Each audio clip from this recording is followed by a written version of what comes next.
ما كان محمد أبا أحد من رجالكم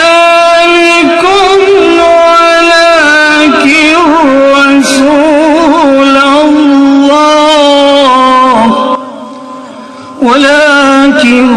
رسول الله وخاتم النبيين۔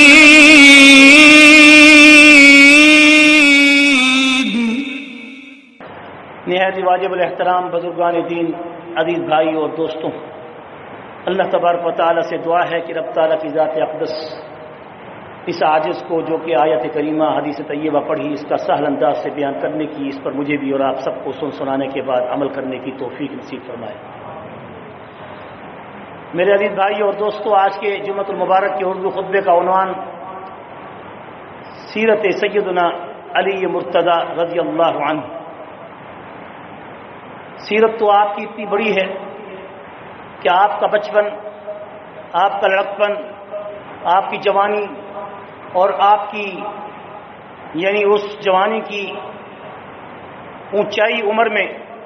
آپ کرم اللہ وجہہ کو جو شہادت کا درجہ حاصل ہوا، وہ تو تاریخ اس قدر تفصیل سے بھری پڑی ہے کہ مختصر وقت میں اس کا احاطہ بہت ہی مشکل ہے۔ چیدہ چند واقعات آپ کی سیرت پر،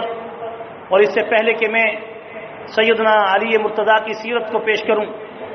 موضوع کی مناسبت اور پھر مہینے کی مناسبت، رمضان المبارک کا دوسرا عشرہ اختتام پذیر ہے۔ امت محمد مصطفیٰ صلی اللہ علیہ وسلم کے لوگ اللہ کے ہاں اعتکاف کے لیے مسجدوں میں اعتکاف کی نیت کرنے والے ہیں، اور اللہ سے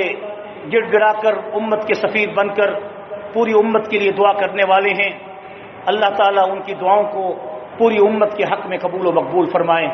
اور ہم سب پر تمام مصیبتوں کو، تمام تکلیفوں کو، تمام دشواریوں کو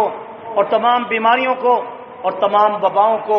اللہ اپنی طاقت اور قوت سے ہم سے رفع اور دور فرما دے۔ میرے عزیز بھائی اور دوستو، یہ ایک عذاب ہے جو اللہ کی طرف سے آزمائش بھی ہے، لیکن امت کے امتحان اسی مہینے میں ہوتا ہے، اور یہ مہینہ چیک اینڈ بیلنس کا ہے، امت کا صبر دیکھا جاتا ہے۔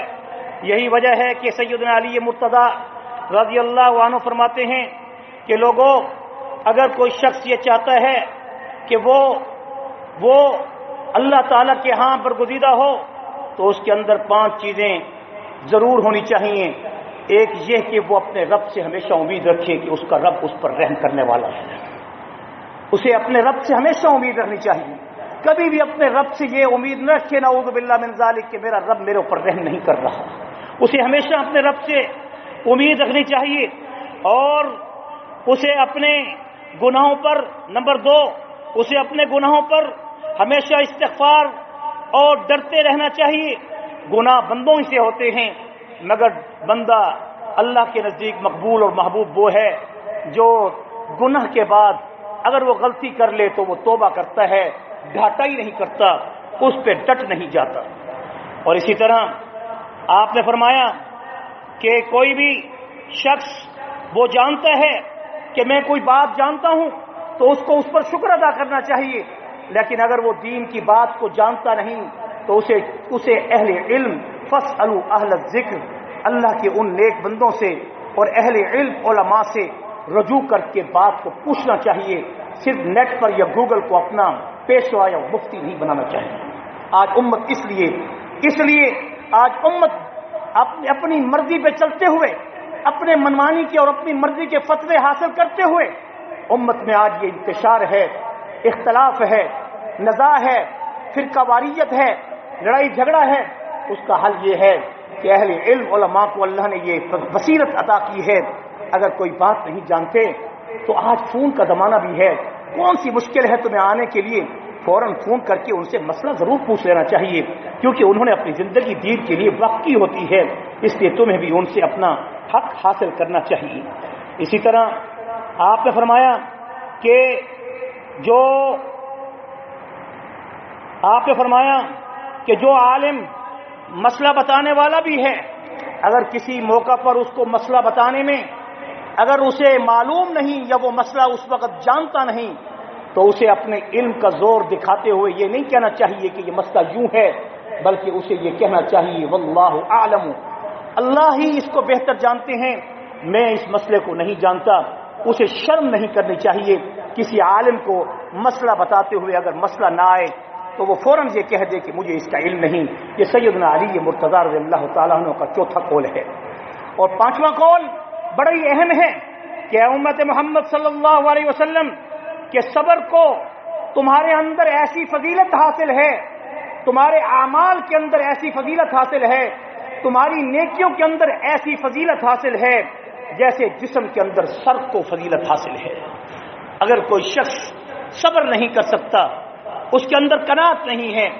اگر وہ صبر نہیں کر سکتا، وہ اپنے اس معاملے میں جس پر اس پر ظلم ہو رہا ہے اور وہ صبر سے کام نہیں لیتا، تو پھر اس کا فائدہ اچھا نہیں ہے۔ اگر وہ صبر سے کام لے تو اللہ پاک اس کے لیے رحمتیں اور برکتیں پیدا فرما دیتا ہے۔ میرے عزیز بھائی اور دوستو، اس لیے صبر کا مہینہ ہے، یہ صبر کا مہینہ ہے اور یہ مواسات کا مہینہ ہے۔ حضور اکرم صلی اللہ علیہ وسلم کی ذات اقدس اس مہینے میں جود و سخا آپ کا بڑھ جاتا تھا، اور اس مہینے میں آپ علیہ الصلوۃ والسلام جس طرح امت محمد صلی اللہ علیہ وسلم کے لیے رحمتوں کی بھرپور دعائیں کرتے تھے، کافروں کے حق میں آپ عذاب کی دعائیں کرتے تھے۔ یہ بات اچھی طرح غور کر لیں کہ اس وقت امت محمد پر جو گھٹن حالات ہیں کشمیر کے اندر، فلسطین کے اندر اور افغانستان، عراق اور مختلف علاقوں میں، جو اس وقت امت کی مائیں اور بہنیں، امت کے افراد جو اس وقت مصیبت کا شکار ہیں، جہاں اپنے لیے دعائیں کر رہے ہیں، ان کے حق میں دعا کرتے ہوئے ان کافروں کے حق میں بددعا بھی کریں کہ اللہ ان کے ظلم سے ان کو نجات نصیب فرمائے اور کافروں کو اللہ تعالیٰ نیست و نابود فرمائے۔ ہماری بہن عافیہ کا کیا حال ہے؟ کوئی خبریں یہی آ رہی ہیں کہ وہ اس دنیا سے رخصت ہو چکی ہیں۔ میرے عزیز بھائیو اور دوستو، آج امت ایک دوسرے کا درد اور غم نہیں کھاتی، حالانکہ امت کی مثال اللہ کے پاک پیغمبر صلی اللہ علیہ وسلم نے ایک بدن واحد سے دی ہے، لیکن آج امت ایک دوسرے کا غم نہیں کھاتی، بھائی کو غم نہیں، بہن بھائی کا غم نہیں، باپ بیٹے کا غم نہیں، تو غیروں کا کیا غم کیا جائے گا؟ میرے بھائی اور دوستو، اس مہینے میں جتنے حقوق اپنوں کے ہیں، غیروں سے اپنوں کے حقوق زیادہ ہیں۔ اپنے ماتحتوں کے بارے میں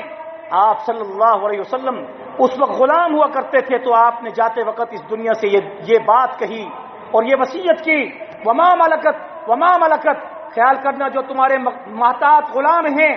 ان کا سب سے پہلے خیال کرنا۔ اس لیے اپنی زکوٰۃ، اپنے صدقہ و خیرات بے شک آپ اچھے رفائی اداروں میں ضرور دیں، لیکن ساری کی ساری زکوٰۃ اٹھا کے ان کے حوالے مت کریں۔ ان لوگوں کا حق زیادہ ہے جو تم سے مانگتے نہیں۔ اگر وہ تنخواہ دار بھی ملازم ہیں اور تمہیں معلوم ہے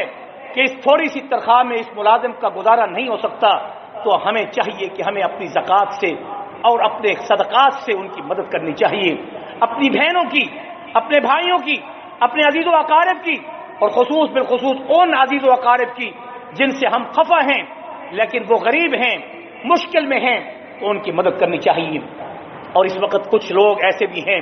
جو کورونا کے مرض میں مبتلا ہیں، وینٹیلیٹر پہ ہیں، پیسے نہیں ان کے پاس، ان کی مدد کرنا بھی تمہارے اوپر فرض ہے۔ اللہ تعالیٰ ان کی بھی مدد فرمائے اور ان کو بھی اللہ تعالیٰ شفا عطا فرمائے۔ میرے عزیز بھائی اور دوستو، نبی کریم صلی اللہ علیہ وسلم نے اس مہینے میں جنگیں بھی کی ہیں، اس مہینے میں معرکہ بدر بھی ہوا ہے، اور اس مہینے میں سیدنا علی مرتضی رضی اللہ عنہ کرم اللہ وجہہ کی شہادت 21 رمضان کو بھی ہوئی ہے۔ یہ مہینہ رمضان کا جیسے عبادت کے لیے اور نماز اور روزہ اور حج اور زکوٰۃ کے لیے ہے، یعنی زکوٰۃ کے لیے ہے اور عمروں کے لیے ہے، اور اسی طرح یہ مہینہ عبادات میں جو درجہ اللہ نے مجاہدین کو عطا کیا ہے، شہیدوں کو عطا کیا ہے، اس درجے کو کوئی نہیں پہنچ سکتا اگر وہ اس مہینہ رمضان کے اندر شہادت کو حاصل کرتے ہیں۔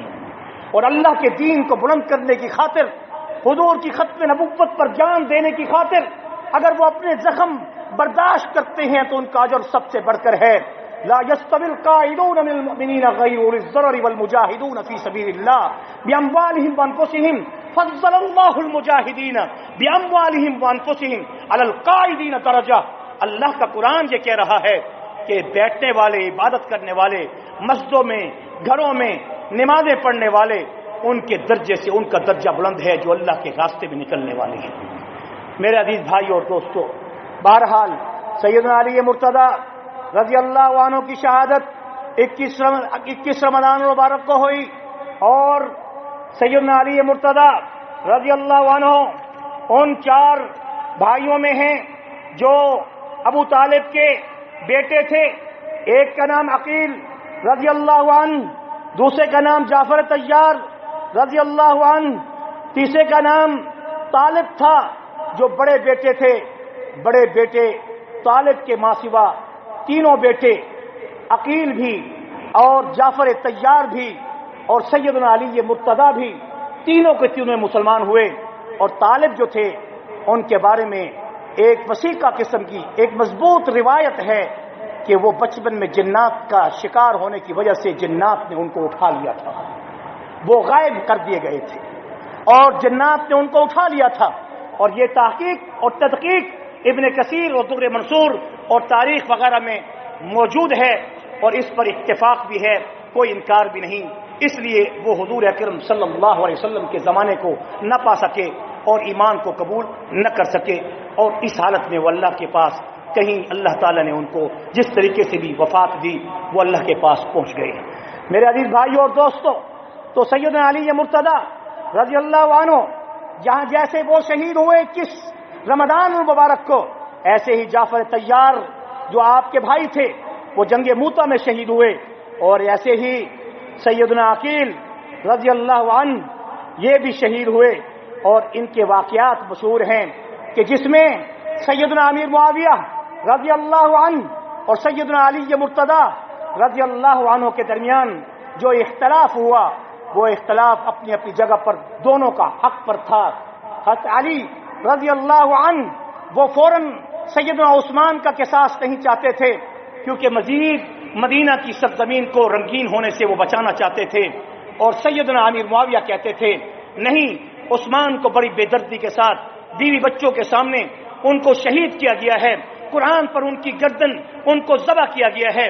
اور ان کی شہادت کا بدلہ ہم پہلے لیں گے۔ اسی اختلاف پر آپس میں اختلاف ہوا، کوئی کفر و اسلام کی جنگ نہیں تھی، کوئی آپس میں قرآن و سنت کے خلاف کوئی ایسی جنگ نہیں تھی کہ جس میں ایک دوسرے کا اختلاف اسلام اور دین کے خلاف ہو۔ آپس میں یہ فروعی اختلافات ہوتے رہے، لیکن اس کے باوجود بھی عقیل رضی اللہ عنہ جب ان پر قرض تھا وہ سیدنا علی مرتضیٰ کے پاس گئے، جس وقت ان کی خلافت تھی 5 سالہ دور، اور اس دوران سیدنا علی مرتضیٰ رضی اللہ عنہ سے انہوں نے قرض مانگا، تو سیدنا علی نے کہا میرے پاس قرض نہیں، تو آپ سیدنا امیر معاویہ کے پاس گئے۔ سیدنا امیر معاویہ رضی اللہ عنہ نے اسی دوران بات کر رہا ہوں، اس لیے ہمیں جو لوگ صحابہ کے اور اہل بیت کے درمیان فاصلے پیدا کرتے ہیں وہ کان کھول کے سن لیں، یہ کفر و اسلام کی جنگ نہیں تھی، آپس کی اختلاف تھا جس کی وجہ سے نقصان امت کو اٹھانا پڑا، مگر اس کے اندر خوارج کا کردار تھا، روافض کا کردار تھا۔ امت کے مسلمانوں کو انہوں نے آپس میں لڑایا، اور جس سے امت کے اندر بہت بڑا عظیم قسم کا نقصان ہوا۔ میرے عزیز بھائی اور دوستو، سیدنا عقیل رضی اللہ عنہ امیر معاویہ رضی اللہ عنہ کے پاس جاتے ہیں، امیر معاویہ رضی اللہ عنہ ان کا استقبال کرتے ہیں، اپنی مسجد پہ بٹھاتے ہیں، عزت دیتے ہیں، احترام دیتے ہیں، اور ان کا قرض اپنے ذاتی مال سے ادا کرتے ہیں، اور ذاتی قرض اپنے ذاتی مال سے قرض ادا کرنے کے بعد مزید ان کو اتنا عطا کرتے ہیں کہ ان کے لیے زندگی آسودہ ہو جاتی ہے۔ میرے عزیز بھائی اور دوستو، یہ ہیں صحابہ کرام رحماء بینہم، اور وہ آپس میں شفیق تھے، اشداء علی الکفار، وہ کفار کے لیے سخت تھے۔ یہی وجہ تھی کہ سیدنا علی مرتضیٰ رضی اللہ عنہ نے جس وقت قرآن پر سیدنا معاویہ رضی اللہ عنہ کے ساتھ اتفاق کرنا چاہا، معاہدہ کرنا چاہا، اس معاہدے کو خوارج نے قبول نہ کیا، اور کافی تعداد میں علی مرتضیٰ کے شیعان علی اس وقت آپ کا ساتھ چھوڑ گئے، جیسا کہ سیدنا حسین رضی اللہ عنہ کو کوفہ میں بلا کر تنہا چھوڑ گئے. یہ ساری باتیں سب کو موجود ہیں. یہ کوئی تاریخ ڈھکی چھپی نہیں ہے، اور یہ تاریخ ایسی ہے کہ جس پر دونوں کا اتفاق ہے اور اس پر کسی قسم کا کوئی اختلاف نہیں ہے. ہاں البتہ امیر معاویہ رضی اللہ عنہ کی اس جنگ کے اندر اگر سیدنا علی کے اس زمانے میں ہم ہوتے تو ہم اہل سنت والجماعت کا یہ عقیدہ ہے کہ ہم اس وقت امیر معاویہ کا ساتھ نہ دیتے، ہم سیدنا علی مرتضیٰ کا ساتھ دیتے، کیونکہ سیدنا علی مرتضیٰ حضور کے داماد بھی تھے اور حضور پر ایمان لانے والوں میں بچوں کے اندر سب سے پہلے اسلام لانے والے بھی تھے. اور سیدنا علی مرتضیٰ کی اور بہت سی ایسی فضیلتیں ہیں کہ جس میں سیدنا علی مرتضیٰ رضی اللہ عنہ نے ہمارے دین میں 586 احادیث ہم تک پہنچائی ہیں، جس میں ہمیں اسلام کی اصول کا علم ہوا ہے. حضرت عمر فاروق رضی اللہ عنہ فرماتے ہیں لو کان علی لکان ہلک عمر او کما قال عمر رضی اللہ عنہ. سیدنا عمر فرماتے ہیں اگر علی مرتضیٰ نہ ہوتے میرے درمیان تو عمر ہلاک ہو جاتا. کیوں ہلاک ہو جاتا؟ کہ ایک مرتبہ ایک واقعہ پیش ہوا، ایک عورت کی شادی ہوئی، نکاح ہوا، 6 مہینے کے بعد بچہ پیدا ہوا. جب وہ بچہ پیدا ہوا عمر فاروق کی عدالت میں پیش کیا گیا کہ یہ 6 مہینے کے اندر بچہ کیسے آ گیا، جبکہ کم سے کم مدت حمل 9 مہینے ہے، تو اس نے کیسے 6 مہینے کے اندر بچہ پیدا کر دیا؟ یقیناً اس کا نسب نعوذ باللہ من ذالک زنا سے ثابت ہو رہا ہے. آپ نے اس پر تعزیراً، کیونکہ گواہ تو تھے نہیں، نکاح بھی کر چکی تھی، تو اس حال میں کیونکہ بچہ پہلے پیدا ہو گیا تو آپ نے اس کو کوڑے لگانے کا حکم کیا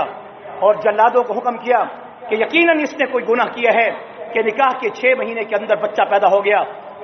جاؤ اس کو کوڑے لگاؤ. کوڑے لگانے کے لیے جب اس عورت کو لایا جا رہا تھا تو سیدنا علی مرتضیٰ راستے میں دیکھتے ہیں، کہتے ہیں کس لیے تم پکڑ کے لے جا رہے ہو؟ کہا اس نے بچہ 6 مہینوں میں جن لیا ہے اور یہ زنا کا کیس ہے. آپ نے فرمایا کہاں ہے عدالت عمر؟ مجھے لے چلو عدالت عمر میں. عدالت عمر پر لے گئے. سید عمر فاروق سے کہا یا امیر المؤمنین، اگر میں آپ سے کچھ کہوں اور قرآن و سنت کے مطابق بات کہوں تو کیا آپ اس کو تسلیم کریں گے؟ آپ نے کہا آپ تو علم کے باب ہیں، آپ کے مشورے کے بغیر تو کوئی مسئلہ حل ہو ہی نہیں سکتا، حکم کیجئے، بتائیے. کہا قرآن نے کیا حکم کیا ہے؟ قرآن میں یہ موجود ہے والوالدات یرضعن اولادهن حولین کاملین لمن اراد ان یتم الرضاعہ، کہ کسی بچے کو جب دودھ پلایا جائے تو اس کی ماں کو چاہیے کہ وہ 2 سال اپنے بچے کو دودھ پلانے کی مدت پوری کرے. اب 2 سال جو ہیں وہ 24 مہینے بنتے ہیں، اور اس طرح اللہ تعالیٰ نے فرمایا ہے قرآن مجید میں کہ کل نکاح کے بعد اور اس کی مدت رضاعت کے بعد جو بچے کی عمر ہے وہ کتنی ہے؟ اللہ نے قرآن میں بتائی ہے وَحَمْلُهُ وَفِصَالُهُ 30 شهرا، کہ اللہ تعالیٰ نے تو قرآن میں یہ کہا ہے کہ بچے کی جو حمل کی مدت ہے اور بچے کی جو دودھ چھڑانے کی مدت ہے وہ کل 30 مہینے ہیں. 30 شهرا 30 مہینے بنتے ہیں. جبکہ آپ اس میں دیکھیں اگر 30 مہینے ہیں تو 2 سال تو جو 24 مہینے ہیں وہ تو ہو گئے مدت رضاعت دودھ کے، باقی 6 مہینے جو بچیں گے وہ ہو جائیں گے حمل کی مدت کے. تو کم سے کم مدت حمل کی جو ہے وہ 6 مہینے ہے، اور زیادہ سے زیادہ مدت 9 سے بھی اوپر ہو سکتی ہے، اور 9 کی تحدید صرف ایک سمجھانے کی خاطر بتائی گئی ہے. تو اللہ کے پاک اللہ تعالیٰ نے نبی کریم صلی اللہ علیہ وسلم کی اس ارشاد اور اس بشارت پر کہ میرا داماد میرا بیٹا علی یہ امت کے اندر ایک ایسا باب ہے کہ جہاں عقدے علم کے رک جاتے ہیں وہاں عقدہ علم کا علی کھول دیتا ہے، اس لیے باب العلم کہلاتا ہے. سیدنا عمر فاروق رضی اللہ عنہ نے فوراً اس سزا کو معطل کر دیا. کہا کہ شکر ہے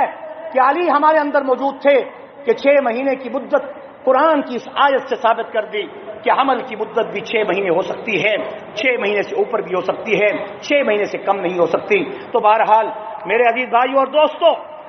سیدنا علی مرتضیٰ رضی اللہ عنہ نے بہت سے مارکوں میں اپنے جوہر دکھائے. وقت پورا ہونے والا ہے، میں ایک ہی واقعہ سیدنا علی مرتضیٰ رضی اللہ عنہ کا پیش کر کے بات ختم کروں گا جو شاید کے نایاب ہو اور باقی واقعات آپ نے سن رکھے ہوں. غزوہ خندق میں جس وقت جو 5 ہجری میں ہوئی، اور اس غزوہ خندق کے اندر جب عمر بن عبد الود یہ بہت بڑا جنگجو تھا، طاقتور تھا، ہزار جنگجوؤں کا اکیلے میں مقابلہ کیا کرتا تھا، مرد سے بھی زیادہ طاقتور پہلوان تھا، مرد سے بھی زیادہ طاقتور جنگجو اور تلوار کشی کرنے والا تھا، اور وہ شخص جس وقت جنگ خندق میں اس خندق کو پار کرنے کی خاطر اس نے اپنے گھوڑے پر ایڑ لگائی، اور اتنا طاقت اور قوت رکھنے والا تھا کہ اس خندق کو اس نے پار کیا ایڑی لگا کر، اور پار کرنے کے بعد جب وہ خندق سے باہر آ کر نکلا تو مسلمانوں کے آگے ظاہر ہوا، مسلمانوں میں اس وقت ایک تھوڑا سا خوف پیدا ہوا کہ یہ وہ عبد الود ہے، عمر بن عبد الود ہے، ود ولا سوا، جو بتوں کے نام تھے ان کے نام پہ اپنے نام رکھتے تھے کہ ہم ود کے بندے ہیں، عبد الود، وہ عمر بن عبد الود جس وقت للکار کے کہتا ہے کوئی آج میرا مقابلہ کرنے والا، اس موقع پر جس وقت اس نے یہ للکار کر یہ کہا، اور کہا کہ میں نے تو قسم اٹھائی تھی کہ جنگ بدر میں جو مجھے زخم آیا تھا، میں نے کہا جب تک میرے سر کے زخم کا بدلہ نہیں لیا جا سکتا اس وقت تک میں اپنے سر پر تیل بھی نہیں لگاؤں گا، آج میں اس بدلے کو لینے کے لیے محمد یعنی نعوذ باللہ اس بدبخت کے الفاظ تھے، آج میں اس کو قتل کرنے کے لیے نکلا ہوا ہوں، آئے آج میرا مقابلہ کر کے دکھائے۔ وہ شخص 80 سال کا بوڑھا تھا، یہ بھی پتا ہو، ایسا طاقتور، ایسا جنگجو، 80 سال کا بوڑھا، مگر جنگجو تھا اور طاقتور تھا اور جنگی آلات اور حالات کو اچھی طرح سمجھنے والا تھا۔ اس موقع پر حضور اکرم صلی اللہ علیہ وسلم سے حضرت علی مرتضیٰ نے کہا، یا رسول اللہ صلی اللہ علیہ وسلم مجھے اجازت دو، میں اس کا مقابلہ کرتا ہوں۔ حضور نے، معلوم تو حضور کو تھا مگر حضور پھر بھی تھوڑا سا آپ بھی توقف کرتے تھے کہ ارادہ پکا بھی ہے کہ نہیں۔ کہا اچھا، کہاں نکلنا چاہتے ہو؟ کہاں یا رسول اللہ؟ اس نے آپ کو للکارا ہے، مجھ سے رہا نہیں جاتا کہ میں ایسے دشمن کا مقابلہ نہ کروں جو 1,000 بندے کا اکیلا مقابلہ کرتا ہے۔ کہا ٹھیک ہے علی، چل، تیری طاقت اللہ کے ہاں ہے، اس لیے کہ تیرے دائیں طرف جبریل ہے، تیرے بائیں طرف میکائیل ہے، تیرے دائیں طرف جبرائیل ہے، تیرے بائیں طرف میکائیل ہے، تیری اپنی ہاتھ کی طاقت نہیں، وما رمیت اذ رمیت ولکن اللہ رما، میرے اللہ کی طاقت ہے جو تیرے ساتھ چلتی ہے، چل اٹھ۔ سیدنا علی مرتضیٰ اٹھے، تلوار نیام سے نکالی، پیدل نکلنے کے لیے، یہاں تک کہ حضور نے اپنی پگڑی مبارک سیدنا علی کے سر کے اوپر رکھی، سیدنا علی کے سر پر پگڑی رکھی، اپنی پگڑی رکھ کر کہا آپ چل۔ جب وہ اس کی طرف چلے، وہ گھوڑے پر سوار تھا، تو اس نے کہا، اس نے اس موقع پر بڑے ہی عظیم یعنی اس وقت کے لحاظ سے اس نے جو جملے کہے کہ کون ہو تم، کیونکہ آپ خود میں تھے، تو کہا میں علی ابن ابی طالب ہوں۔ اچھا تو علی ابن ابی طالب ہے؟ ابو طالب تو میرا بڑا جگری دوست تھا، میں تو تجھے قتل نہیں کرنا چاہتا، لیکن تو خود اپنی موت کو اپنے ساتھ لے کے آیا ہے۔ علی مرتضیٰ نے کہا تیری جو بھی نیت ہے کر لے، تو قتل کر یا نہ کر، میں تجھے قتل کرنے کے لیے آیا ہوں، تو شاتم رسول ہے، تو رسول اللہ کا گستاخ ہے، تو رسول اللہ کا مقابلے میں آنے والا شخص ہے، میں تجھے 2 ٹکڑے کر کے جاؤں گا۔ اس کی غیرت جاگی، پہلے تو وہ نرمی سے کہہ رہا تھا، اس نے چھلانگ لگائی اور گھوڑے سے اتر کر اس نے اپنا وار سیدنا علی مرتضیٰ پہ کرنا چاہا، اور آپ کے ماتھے پر وہ وار خود سے تھوڑی سی چوٹ لگاتے ہوئے، زخم لگاتے ہوئے لگا کہ جس پر حضرت علی مرتضیٰ سنبھل گئے، اور آپ نے پھر اس وار کا جواب جب دینا چاہا تو دھول اٹھی، مٹی اٹھی، جس میں ساری مٹی کے اندر دونوں چھپ گئے، دیکھنے والے صحابہ بھی پریشان، اور ادھر سے تمام یعنی کافر بھی بڑے خوشحال کہ اب علی کا نمبر آ گیا، لیکن علی کو اللہ نے وہ نمبر دیا جو 4تھا نمبر تھا، مگر نبی کے یاروں میں، نبی کے پیاروں میں، محبت میں سب سے پہلا نمبر تھا، نبی کے یاروں میں، نبی کے چاروں میں، نبی کی اولاد میں سب سے پہلا نمبر تھا، مگر شریعت کے ترازو پہ علی کا 4تھا نمبر تھا۔ خیال کریں، نہ علی کے پہلے نمبر کا انکار کریں، نہ علی کے 4تھے نمبر کا انکار کریں، علی کا پہلا نمبر حضور کی عطرت کی وجہ سے ہے، علی کا چوتھا نمبر حضور کی خلفاء کی وجہ سے ہے اور شریعت کی وجہ سے ہے۔ سیدنا علی مرتضیٰ نے اس گمسان میں، اس جنگ میں، اس لڑائی میں جو دو بدو لڑائی ہو رہی تھی، آپ نے اس پر اتنے وار کیے کہ اس کے 2 ٹکڑے کر دیے اور پھر اس کے اوپر بیٹھ گئے۔ گردہ دھول جب چھٹ گئی تو لوگوں نے نعرہ تکبیر، کہو اللہ اکبر، نعرہ تکبیر، نعرہ تکبیر، نعرہ تکبیر۔